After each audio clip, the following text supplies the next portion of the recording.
Hello, everybody. I'm Jonathan Click. I'm a solutions engineer for Qodo. I'm joined by David Perry, our developer advocate. David, you want to say hello and kind of kick us off? Hi, I'm sorry about this. I've been messing with my camera. I'm David Perry, back from the 50s or the 40s. No, I'm just joking. But for whatever reason, don't worry about my camera. Yes, I am the developer advocate, and Jonathan is our solutions engineer. And just to give you some like basic help here right now, we do have a chat, a Q&A and a chat. So please go ahead. Sometimes the chat we don't catch on all the time. So if you could go through the actual Q&A so that we can actually answer. So like right now, I'm going to answer live to Daniel and just give a little happy smiley face too, and say that we've answered that. And that'll allow us to kind of do some housekeeping as opposed to trying to have a chat where that we're not sure if it's a question or what it is. Does that help out to everyone, I think? And so I will let Jonathan take it away from there. I think that's all I got, unless you got anything else, Jonathan. No, that's about it. Feel free to send us chat messages, of course, but if they are questions and things like that that you actually want answered, feel free to go ahead and use that Q&A chat box. That'll be very helpful. By the way, you are all on mute, so you don't need to worry about like accidentally coming off mute or whatnot. And that said, let's go ahead and get this party started. In fact, David and I were just talking earlier today in preparation for this because we do this webinar monthly, and every month we're trying to like kind of up our game, right? And it's kind of hard because like we have been doing a lot at Qodo. I don't know if any of you follow us, like kind of our blog or news from our product or whatnot, but like we're doing a lot very quickly. And so it's like it's almost hard for me to kind of keep up with all the new fun toys that we have. But let me go ahead and get you indoctrinated here. The purpose of the webinar today is really about helping you guys to onboard to our products, right? How should you be doing it? What can you do with it? What are the best practices? One of the things you'll note down here at the bottom is there's a URL, qodo.ai/get started. If you haven't actually used the product before or used the IDE extension or anything like that, going there and creating an account is your first step. In fact, you'd get a 14-day trial. And in fact, if you happen to kind of multitask and get it up and going while we're doing this, you can follow along, try out some of the things that we're showing you and so forth. And it can be a great fun time. So let me go ahead and kind of get you a little bit of an overview here. I'm catering to the lowest common denominator here. So some of you might be familiar with Qodo, have poked around a little bit with it. Some of you might not have done so already. So just kind of catering to that second audience real quick. We are. Can I interrupt real quick? Oh yeah. So I know that we give like the 10 or 15 days thing. So I just want to push out there to anyone. If you have your company and you really want to say, look, I want to use this at my company and we need a little bit more days and we want to set up an enterprise, please feel free to connect with Jonathan because he can actually connect you for a longer kind of quick, maybe a 30-day code and give you something like that where that you can sign up and do it for a little bit longer than just a couple days, because we understand that's usually just for the people that sign in to get kind of wet your whistle and say, yeah, I'm okay with just the free one. But if you really want to have more adoption or you really want to have this in your company and need that longer window, please hook up with him. Yeah, that's true. If you're looking for a more formal evaluation, so to speak, and whatnot, particularly if like you have specific security requirements and we need to do security review and whatnot for you, just like that's what I do. That's my day job, doing those sorts of things. So good call out there, David. So let's go ahead and talk a bit about what's Qodo about. In fact, if you like looked at us in the news and whatnot about a month ago, we were actually known as Codium, Codium.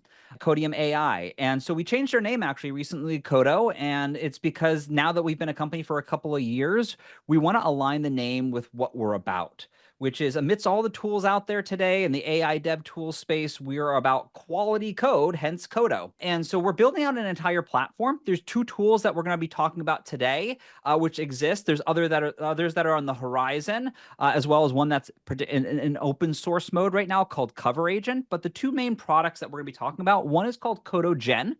This is an IDE plugin. It works for VS Code. It works for all of the JetBrains IDEs and whatnot. And this is where we're going to be doing doing things like writing code and testing code and improving code and so forth. In fact, I think David and I have a fun activity today that I think you might enjoy. But as part of this as well, we're going to be talking about Qodo merge. So rather than just like a typical type of IDE extension, we're trying to build an entire code integrity platform. And as part of that, this Qodo merge actually sits as an app for like GitHub or GitLab or Bitbucket or Azure DevOps.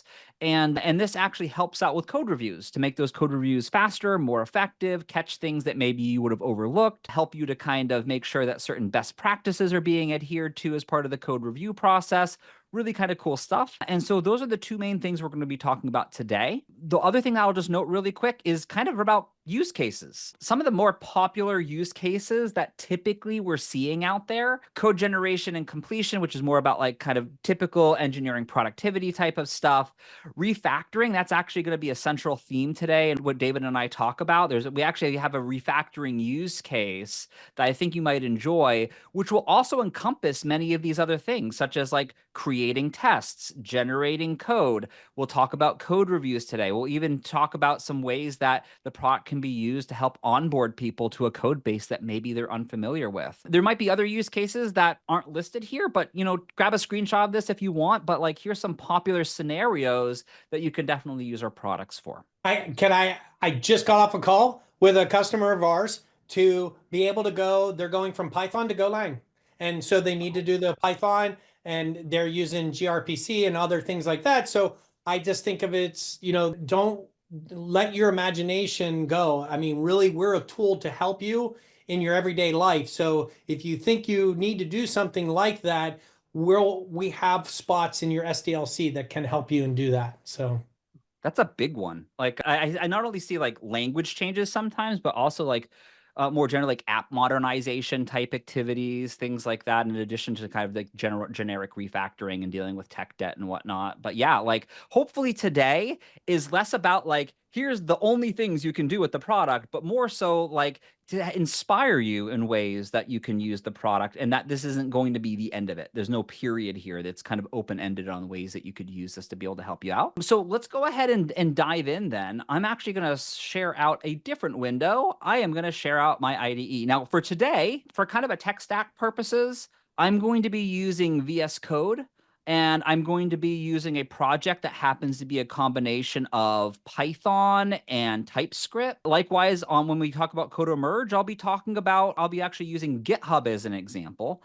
But the reason I say that is because we support really like all the different languages. We support, of course, I mentioned JetBrains earlier. We support all the typical Git providers. So like we should be in good shape for the vast majority of you. Hopefully none of you are like hardcore Vim people and now we've insulted you. But the idea is that we want to make sure that you're aware that I happen to be choosing this for today.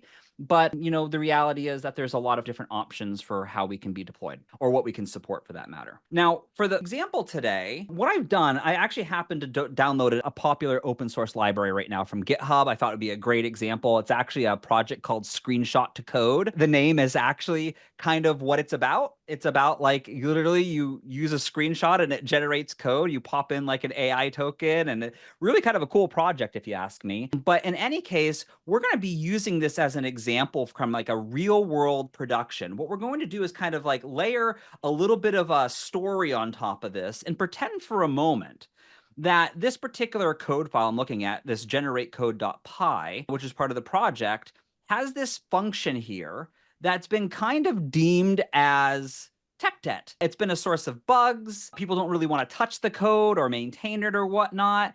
And I've been tasked with refactoring this as part of my current sprint. And so one of the first things I need to do, and by the way, this would happen in a lot of cases, not just in this particular story. One of the first things I need to do is really kind of understand the code that I'm working with. So as an example of this, I'm going to go into chat. In fact, I've deployed Qodo just as full context.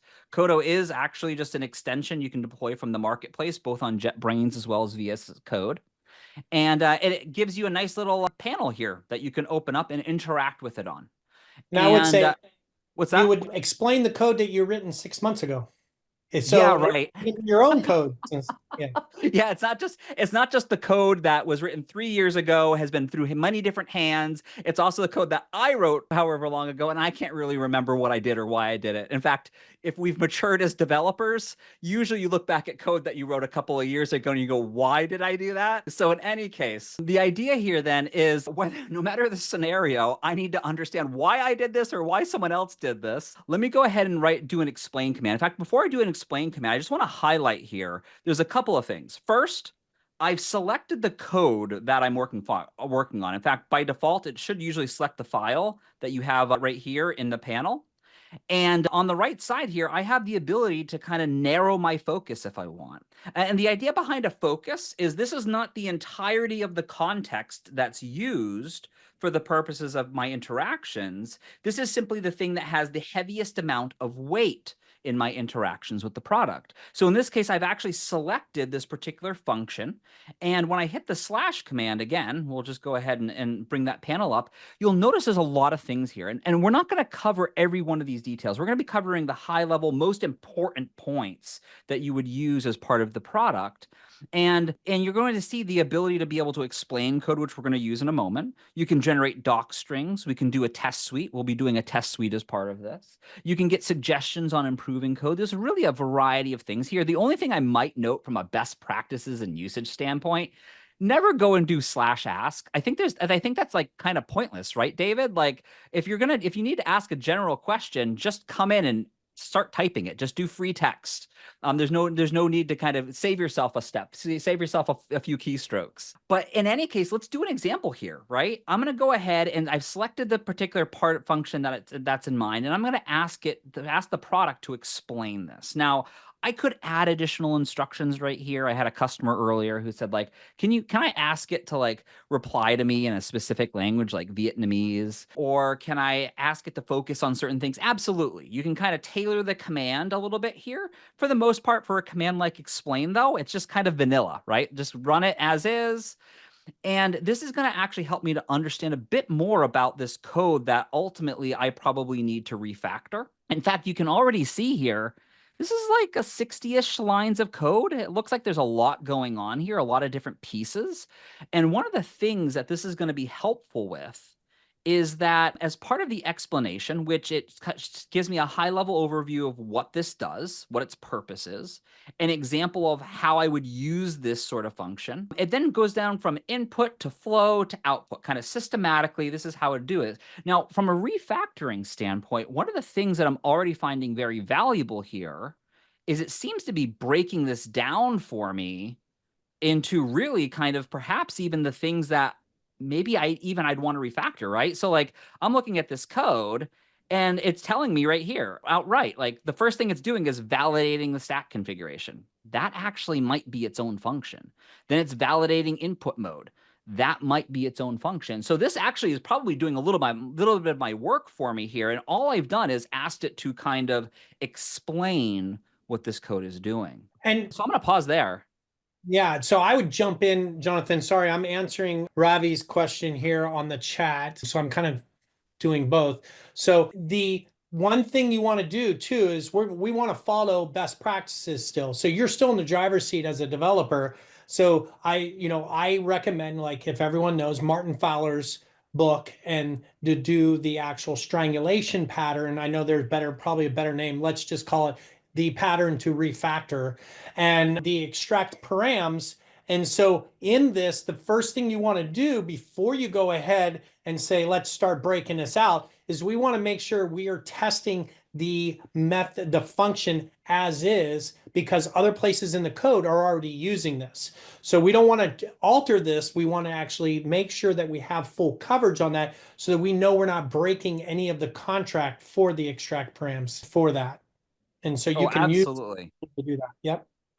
Absolutely. And I did, by the way, see that question. I think this is important to call out right now. I did see that question that you answered earlier about kind of like cutoff dates for the data or what we're doing for a model here. So one of the things that's brand new, so if any of you weren't aware of this, we just rolled this out last week. The idea here is down here, you can actually select which model you want to use. And if any of you guys play around with models right now, I think default in our product is still GPT 4.0.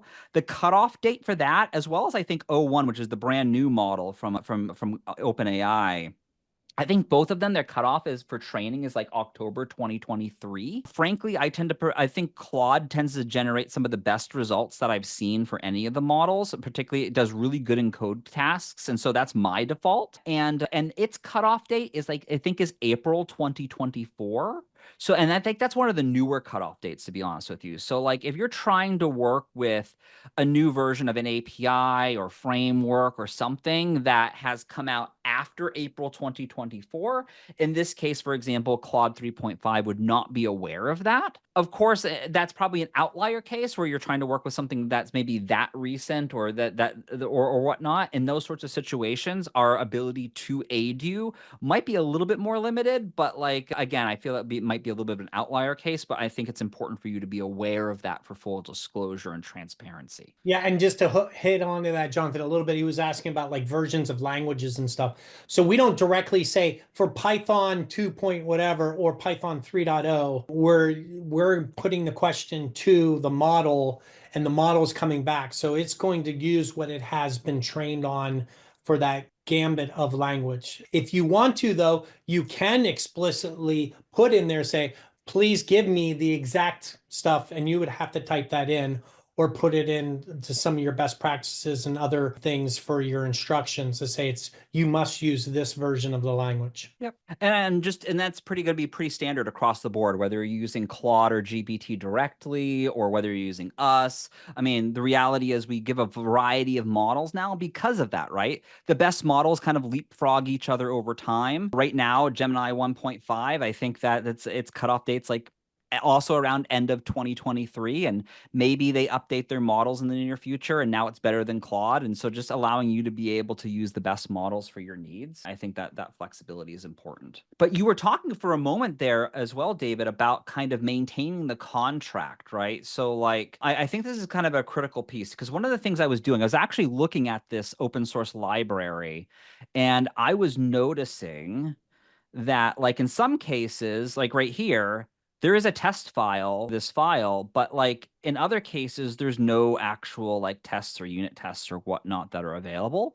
So before I would actually go and refactor this, I think one of the things I might want to do to make sure that we're maintaining the contract in the midst of changes that I plan on making would be actually to create tests to kind of validate its current state so that when I make changes, then I could go back and validate that those tests are still succeeding or whatnot in the same sort of way. Does that sound accurate, David? Is that what you'd suggest in a situation like that as well?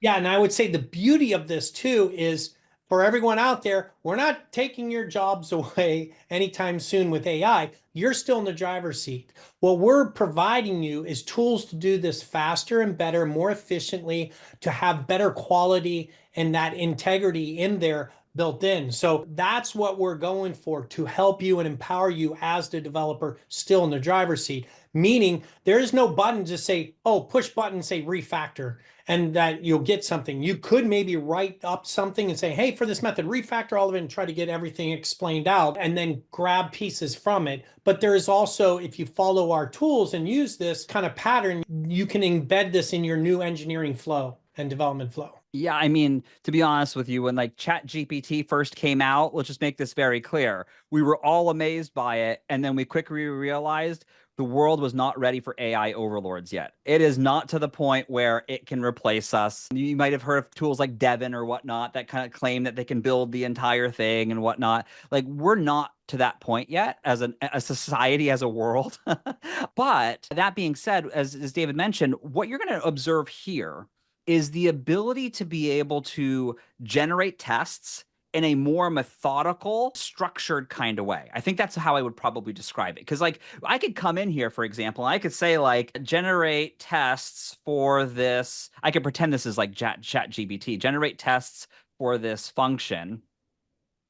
And you guys have probably done things like this before. It'll go and like generate tests for you, right? And that's good. But maybe it gives you 3 tests, maybe 5 tests. It doesn't matter. The reality is I have no idea if that's enough tests. I have no idea if there's edge cases that haven't been generated that I don't have tests for. In this case, it gave me 6 tests and it gave me kind of the idea of the general coverage. What we do here, and because I know that generating tests is not a fun part of our jobs. And so what we do here is we start by analyzing the code to first, before generating the tests, to understand the behaviors that we need tests for. Right. So, like, for example, your happy path tests. These are probably going to be things that you would expect, right? You kind of like default parameters, all inputs are valid, worked out perfectly, unicorns, rainbows, balloons, confetti, the whole deal, right? Or that, you provide you use default values when optional parameters are not provided, right? Optional parameters should not be required. It should be working for a happy path. But then we get down into edge cases and other where we start to discover, like, again, those sorts of scenarios that we really need to also make sure to test our code to make sure that it's working the way that we would expect it under less than ideal circumstances, and make sure that we're appropriately sending catching errors, other things like that.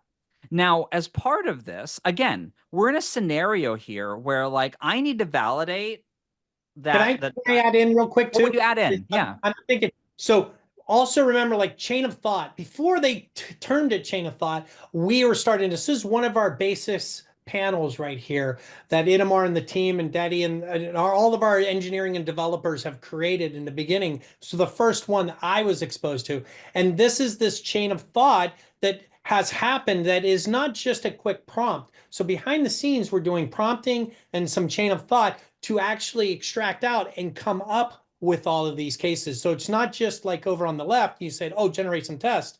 There's more deep knowledge and deep understanding and going into this to generate these. Again, after it's done, you should look at them and, evaluate. But this is something like when you see this, it's quite a good extensive coverage, should I say. Exactly. And in this case, we're using it because we need to make sure that, once we start making changes to the code, that we don't break anything. But at the same time, this could very easily be used for any other type of task where you're editing code or adding code or whatnot, where you want to generate tests quickly and easily. In fact, one of the things I might highlight here is, like, I'm just going to click on generate test on a few of these. And those tests are actually populating live down here below. In fact, you're seeing them generate right now. And so this makes it really easy, where all I need to do now is actually go ahead and click on open as file. And now I have a file, and this happens to be Python, but, like, I have the necessary import here. It took all those tests and put them into a class for me, really kind of gave me the white glove treatment. And now from here, I can save this file, I can edit this file, I can really do whatever I'd want with it. Now, in some cases, again, the world is not quite ready for AI overlords yet. We've seen AI generate less than optimal results. We all have, right? So what we can do to actually give us a way higher level of accuracy in test generation is actually in the form of configuration. If we're not generating the test, like, there's something about the test that doesn't jive with you, one of the things you can do is actually come into the configuration here, and there's a couple of angles that could really help you out. One, my favorite, come in here and paste examples of good tests. They don't need to be tests that are related to what you're generating tests for right now. Just paste in examples of what the types of tests you're looking for. It could include comments. It could include, I had an example where someone was generating integration tests and they had a special API endpoint they wanted us to use in their testing. And so paste in examples of good tests, and that helps us to know what it is you want to see. Additionally, you also have the ability to select, like, the test framework. So in this case, I'm using Python, so you'll see PyTest and unit test. If you're using, like, TypeScript or JavaScript, you'll probably see Jest in there. If you're using, like, Java, you say what, JUnit? Is that accurate? David's more of our Java guy. I'm more of a Python guy. So JUnit, Spock, exactly. and unit, those kind. Yeah, for .NET. We also have, I forget what the other one is now. I just one brain dead, but I'll remember in a minute. So, But but the so thing is, whatever one that you have is based on the language. So we're actually understanding that you're trying to test a Python class. So the framework you have is based on your Python class. It's not, you're not going to see the Java or the JavaScript make sure you select the file you want to test. Don't say, oh, well, we don't have it. Well, yeah, because you're not selected your TypeScript. Now, there's a good question in chat. Actually, I think it really ties into what we're talking about right now. This next part with his general instructions, and maybe you want to tackle this, but I do want to show one quick thing first, David. Is we do have hints on some examples of the types of general instructions you could provide. So, like for example, maybe you want a certain style of test, and this might tie into Brett's question in chat here. I don't know if you have any thoughts on that. Yeah, and I think where he's going more too is this more business driven or domain driven and data where you do that. So like in Spock, we have the data table, and you're exactly right, Brett. If you're talking about like Spock or something like that, or even JUnit 5 that has data and tables and information like that, it will generate that for you. And if you don't see that, you can actually give it to different examples in the tests, and it'll help you come up with a better test or give it instructions. Say, you must give me a where table. And you could do this with all the different frameworks that help you or have the ability for table driven testing. Yeah, and just for context, Brett's question was, is it possible to suggest a test format like table-driven tests? And the short answer is, yeah, absolutely. In fact, I like this one, by the way. I don't know if any of you would ever do this, but like add funny pirate-like doc strings. But in any case, the idea, just as an example of this, I'm just going to say like use the arrange, act, assert style, and I'm going to click regenerate tests. And we'll actually be able to observe how it's actually going to take in that additional context. And now when it generates tests, you'll see that it not only used that format, it even added in nice little comments to kind of show the different stages of that test generation. So any other questions in chat that apply to testing right now? Because I want to make sure before we carry on. I'm going to answer. Wait a minute. Yes, there is one. Michael, do you still have the feature that generates tests to increase test coverage? That is Cover Agent. And so right now, there's some discussion, everything about how well or what should we use for test coverage. And is it a good metric to do that? And I will say, like in this example, obviously, using a matrix, a coverage and a percentage of coverage on this is a 100% perfect use case for this, because we already have this code and it's already being used. And we want to make sure that we're covering all aspects of the business logic that is currently in this code, and that we're testing out all those possibilities, because that's the contract, that code's being used. So you want to look at and have that cover of those tests. So something like Cover Agent that uses test coverage, which is another product of ours, would actually go and look at that and say, hey, I want to get 90% or I want to have 100%, because you don't want to say, well, I'm going to, maybe I got it all covered and maybe I don't. No, you want to know that you have it fully covered. As opposed to if you're writing new code, covering it is not as big. It's still one tool, and you need to use that to say, oh, I got this much coverage on it. But you also want to know that you're actually covering your business logic. I think that answered your question, Michael. Yeah, I might also note, like, we're not going to really focus a lot of time or attention to Cover Agent today, but like I will say, like, if you guys want to Google Cover Agent, the GitHub repo is open source right now. It's an alpha. You plug in your API key and you can play around with it. It's a command line tool. We are working on ways to integrate that actually with our existing products like Qodo Merge and whatnot. So again, not a focus for today, but if you guys are interested in kind of like the thought leadership and whatnot that we're bringing to the industry of AI dev tools, I mean, that would be a great example of that, and how and one of the things that you're going to see being added to our platform in the near future. So other questions, how does test/assertion quality compare to Copilot? I haven't done side-by-side testing. I was a Copilot user myself over a year before I joined Qodo, just for context. And I would say that more so, I think that generating tests is kind of a sweet spot for us. It's actually something that sometimes people come to us explicitly for. They're like, hey, we want to increase our test coverage. And the reason why we're able to get the higher amount of acceptance rates in our tests that we generate is heavily because of our configuration options. I think that's a huge part of that, and to help kind of tailor those tests and then make it easier to generate the tests. And then regardless of acceptance rate, this behaviors coverage is really kind of critical to that whole story. Like to begin with the end in mind, to begin by I channeled Stephen Covey there, guys. I apologize for that. But to actually start with the behaviors coverage and this whole user experience is really kind of a critical piece to being able to do that. And I would say across the board, in using all of these tools, they're still not like, again, they're not our overlords and they're not taking over.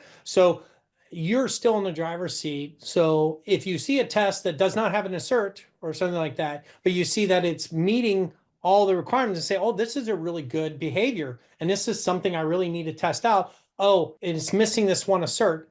Well, then that's you still, that's, essentially that's what you're getting in there. We're not in the point of you just, blindly hit the button and say, okay, accept all and just let it go. You still need to make that thing. We're expediting your process of doing this, having a better one, but you're still in the driver's seat. And there's another really good question here too. Is there always exactly one test generated for each behavior? I thank you for asking that because I actually neglected that.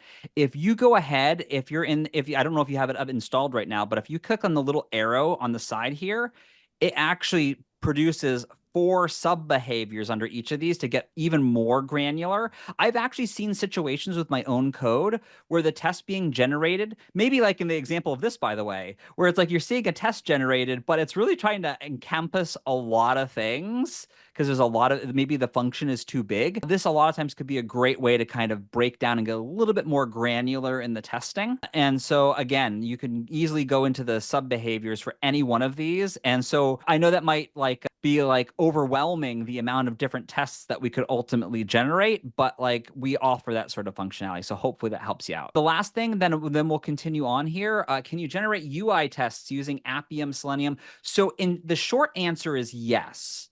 I've had some success in doing that. I just want to be clear on something here. And this is a little bit hacky. So we're kind of going into the gray area of the product. So what I mean by that is by default, if you look at testing frameworks, for example, we're typically out of the box, we're focused on unit tests. And the way that you can oftentimes get integration tests, I know I'll get to UI tests in a moment, is again, by coming in here, if you paste in examples of the types of tests you're looking for that are actually integration tests, will actually help you generate integration tests. And you can even be explicit in the general instructions and say, generate integration tests or do real API calls. And you can be explicit and you can actually guide us to actually generate those types of tests. I've done that. Likewise, when it comes to UI tests, the framework here is kind of a throwaway thing, right? We're not going to have Selenium in here. We're not going to have Playwright. You're not going to see Maestro. You're not going to see any of those here. What you can do, however, is, again, a combination of 2 things. One, come in here, paste an example of the types of tests you want generated. That carries a lot of weight in how we generate things. And then lastly, just make it more explicit, like generate tests with Selenium. And so if you do those sorts of things, you will get UI tests. It's kind of one of those situations where you wear your I void warranties t-shirt because it's not something the product was built to do, but it is something the product can do. So just kind of, I encourage you to go ahead and test that because I've seen some success doing that as well. And I will jump in here. I actually gave him a video and I have a video on this.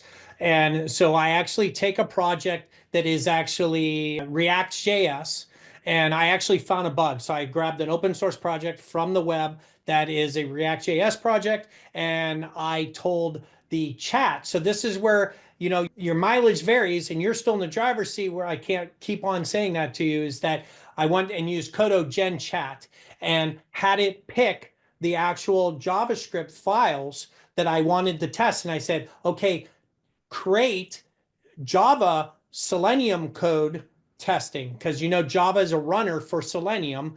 And I was able to get the Java code to actually call because you have to open up a web browser and do all that if everyone knows Selenium. And it actually created all that code for me and did the startup and would even take pictures if there was a failure, all those kind of things. It will help you and generate that for you. And it found the bug in the JavaScript file by giving the JavaScript file as context to the Java code to write it for the Java code, which blew my mind. But yeah. So you can see that on the video. That's awesome. So if you have the name of the video or whatnot that they should look for in the YouTube I put it channel. as an answer. It's in the answer I Oh, cut. okay, you did perfect. Awesome. So let's go ahead and move along then as promised. I think we talked a lot about testing, and I think this is a really good conversation. Thank you for all the participation.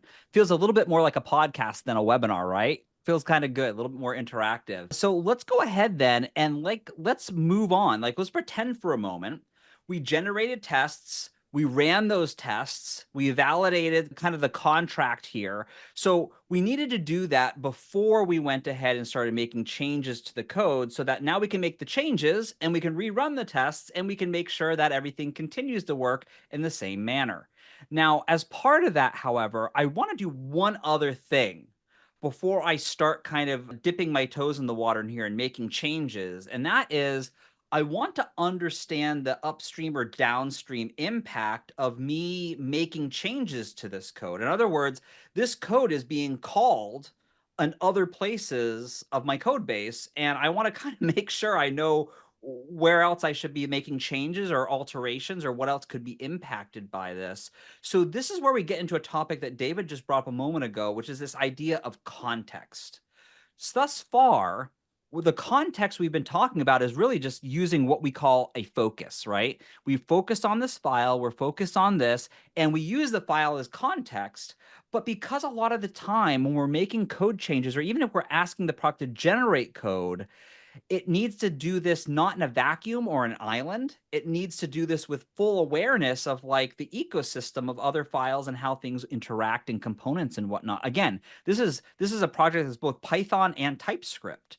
So like what I want to do now is actually come in here and add in additional files or folders that I would use as context as part of the next line of questioning. Now in here, this is a search bar. I could come in here and I could like type in a word, and this will help me search files, directories, other things like that that I might want to add as context. In this case, I'm going to keep it really simple. This isn't an enormous repository, and so I'm just going to actually index the full project. And you'll see actually it popped up for a brief moment down there. It just indexed the files in this project.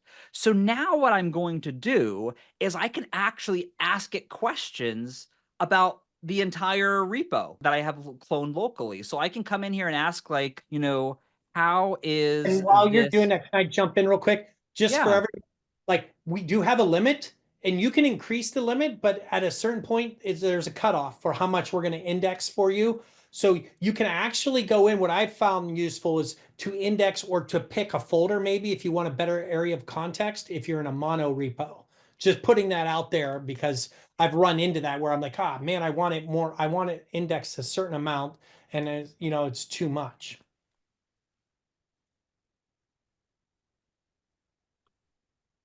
Perfect. And it's actually generating as we speak.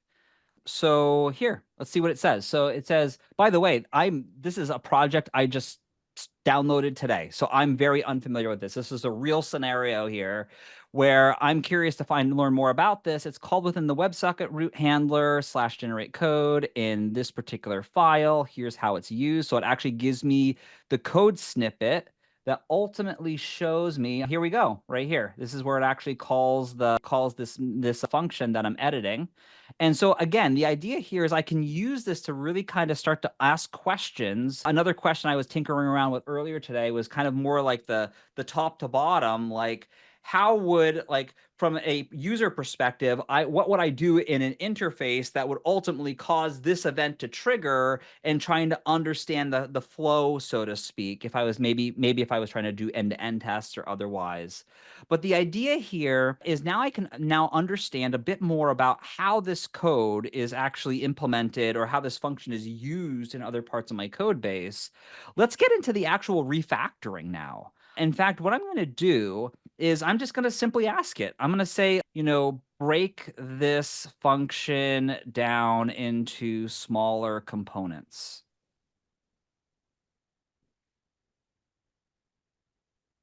And in fact, as I mentioned earlier, when we were doing the explain, it looked like there was already some logical areas where we could break this down. Let's see how it does. In fact, I think I'm already seeing some of that. So here's what it looks like. The final function here listed. In fact, we'll have to scroll up here in just a moment. So it's telling us what it did. It actually it broke it down into 5 functions. It maintained the extract params function, albeit in a slimmed down form factor. You can see right here, it's what, like maybe like 15-ish lines of code. Now what it's doing is it's actually calling out to smaller functions, which, to be honest with you, I think that also from a testability standpoint, it makes a lot more sense, right? Like I feel like if I was to generate tests, I would probably go back now and I'd probably generate tests for these individual smaller components, because that would just make probably a lot more sense.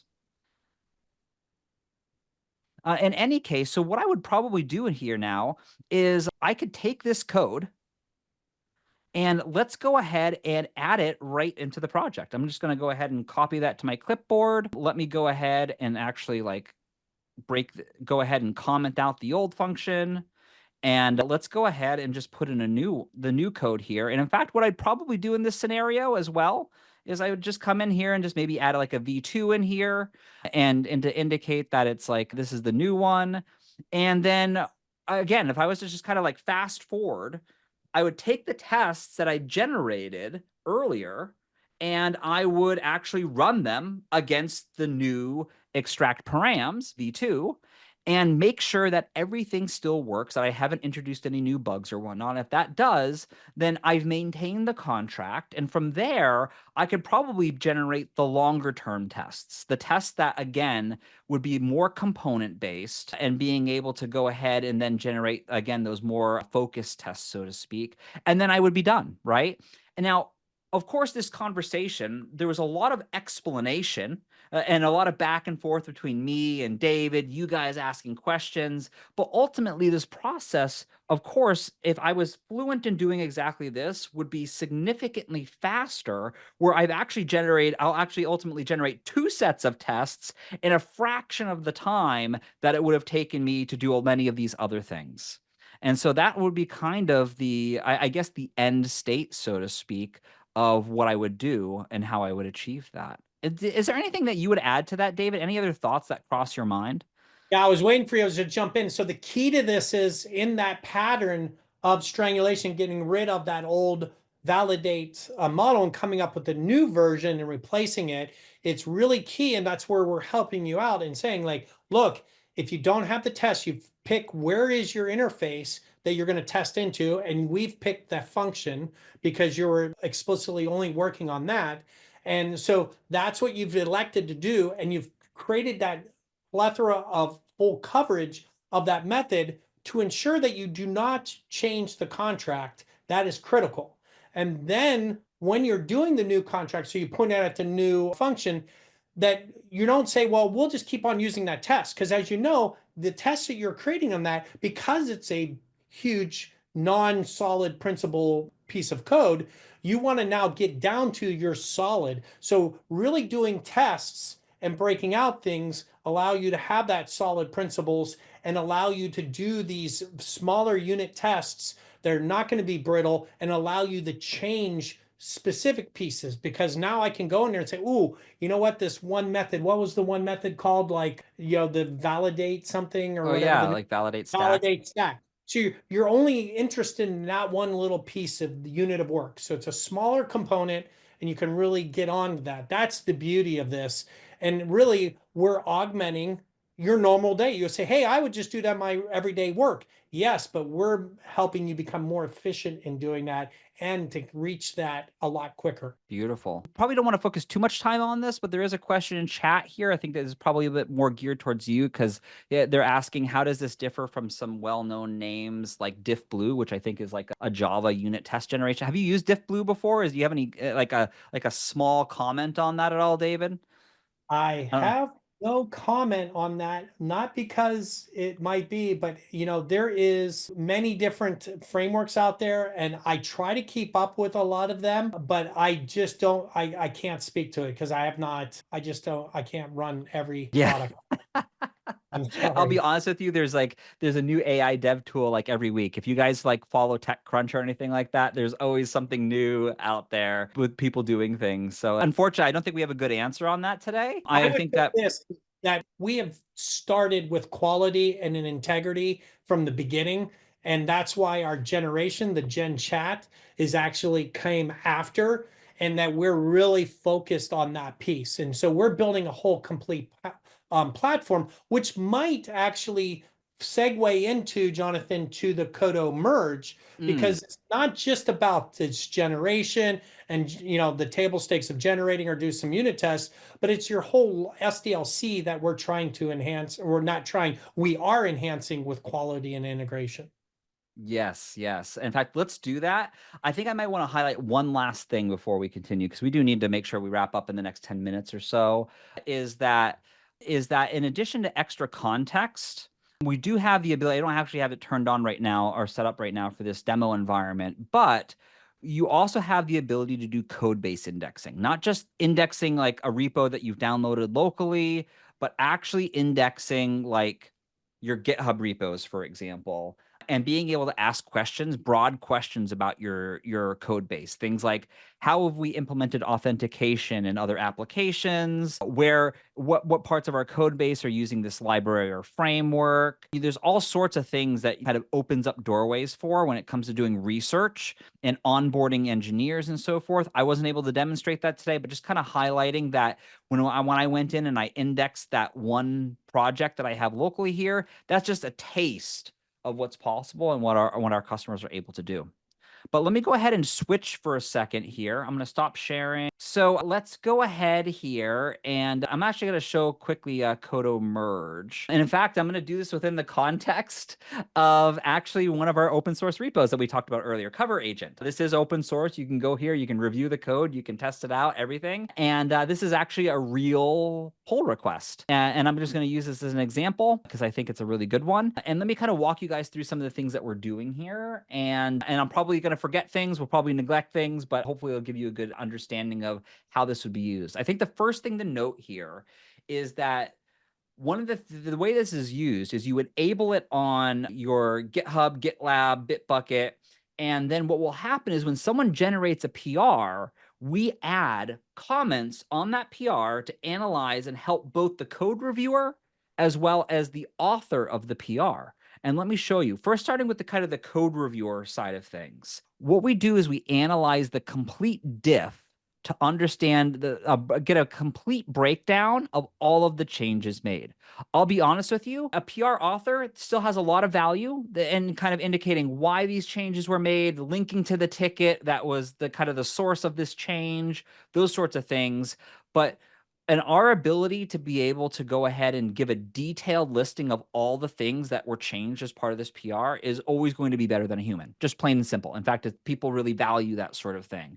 Additionally, we also go ahead and give a changes walkthrough file by file. Like if, for example, right here, there's like 116 lines added to this particular file. Let's take a look at like, what are those changes about? And so we'll go ahead and give a description here. So we introduced mutation testing and logging options. We implemented certain new function methods.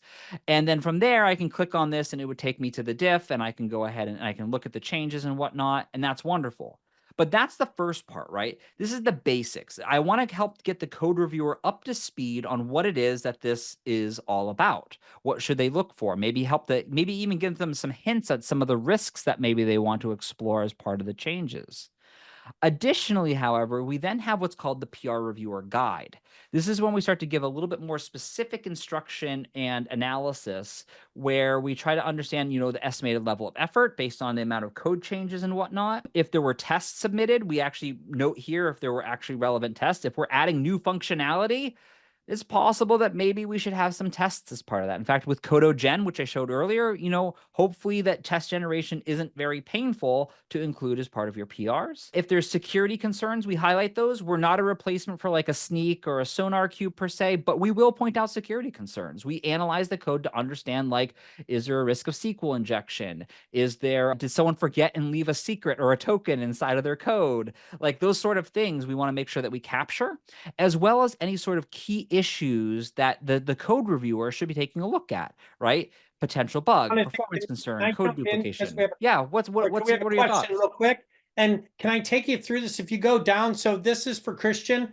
And so Christian's asking, hey, can I have automatically describe and other things generate when I create the PR? And the answer is yes, you can.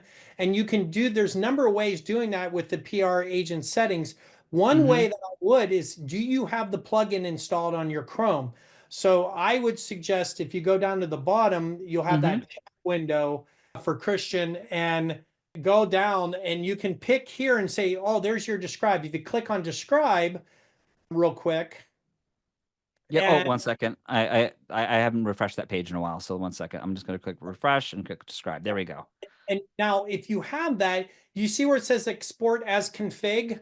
This is a good cheat. So I highly recommend getting the PR agent tool, and you can copy this and put it in your configuration file. If you put it like up in the, what's it called for GitHub, in your wiki, if you put it in the wiki in the proper place, you can read the way of setting this up, or put it in your description file or in your configuration file. It will read this and then run your instructions for it every time you create a new PR. Yes. The other thing I might note here is I actually have a repo. I don't think I can link to it. Like, I don't think I can link to it in chat, but it is public. I will actually just open it really quickly for you. I think this is important.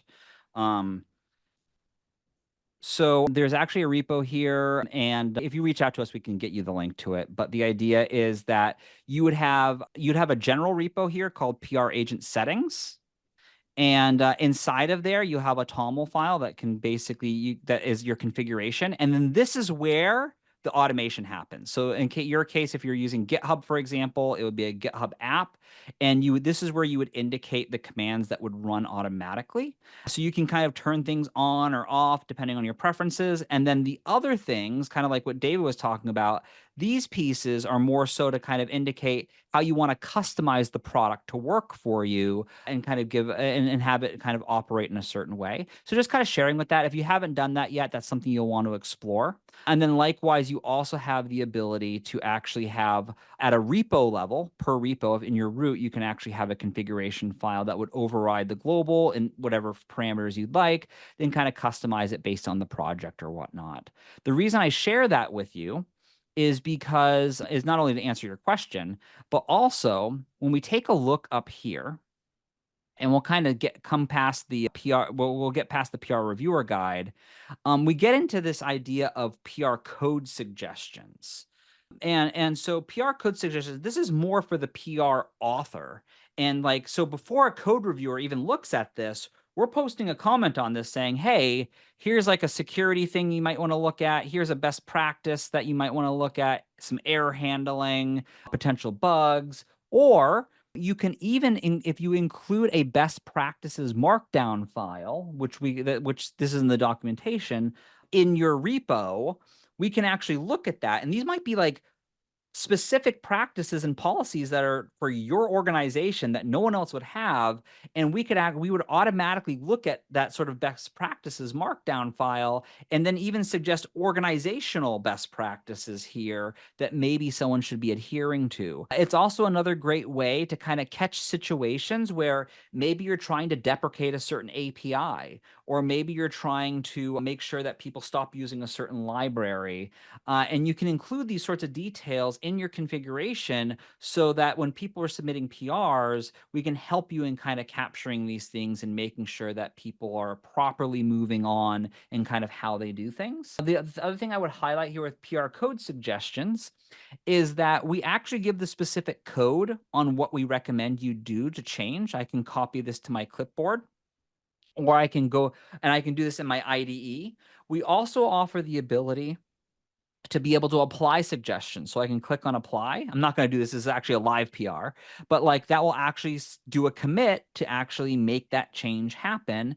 And then whether you do it through here, apply suggestion, or whether you go back to your IDE and then submit a new commit and push it, no matter how you do it, if that is resolved, we'll actually put a check mark here to kind of indicate that that's been taken care of and whatnot. So in And any case, that's kind I'm of going to what's that? jump in here too, is that's the same thing, if you're using the IDE, well, similar, and this is the whole idea of the platform, you can do this diff in your IDE and actually get this input and feedback before you do your PR. So you don't have to actually have and wait until you do a PR to do that. If you do the get diff and do your local changes, or if you're a paying enterprise, you could do stage changes or committed changes and actually get this kind of same feedback, and you can address those before that. Just for everyone that's on there, like if you're used to doing your regular SDLC and you check in, you got to make sure everything compiles, make sure your unit tests and your code's clean and everything else, and you do that on your own, on your laptop or your desktop, then you can still do that here in the IDE too. Yeah, I just, I mean, we'll wrap up here. We're at the end of our time, but I do want to note on that note, I think it's a great note to end off on, is that we weren't able to cover every little thing, right? We wanted to cover the high points, the things that I think would be most valuable to you guys to get started, to get value and whatnot. The things I've shown here in Qodo Merge, like getting code suggestions, even generating PR messages, and even getting like this sort of description based on a diff, like all of those things can be done in the IDE. You can shift left with these things. I think the difference here, one of the big differences here, is that this is automated. You don't have to rely on your engineers to actually remember to do these things and do them appropriately in the IDE, even though that's ideal. And then the other part of this, again, is kind of acting as a help to the code reviewer to be able to make sure that they're getting everything that they need to be able to review that fast, and as well to be able to capture things or note things that they might have overlooked in a typical PR review process. I guess as we think about like the refactoring use case I talked about earlier, I see lots of situations. You mentioned earlier, David, like they're changing the coding language. They're doing app modernization, they're refactoring. In those sorts of situations, it introduces a huge amount of additional burden on code reviewers because there's a lot of lines of code being submitted. Our hope is that through using this, we can actually make that process much easier for your code reviewers and make that faster. And frankly, in some of those situations, I see people rubber stamping PRs because, again, it's just too much work. And let's go ahead and see if we can do a better job of being able to capture things before they get that code gets merged. And that, my friends, is a wrap for today. Hopefully this was helpful. Hopefully we answered all your questions. If we didn't answer all your questions, or there's other things we can do to help, feel free to reach out to our organization, go to our website, and we are happy to do that. Thank you, everyone. Thank you.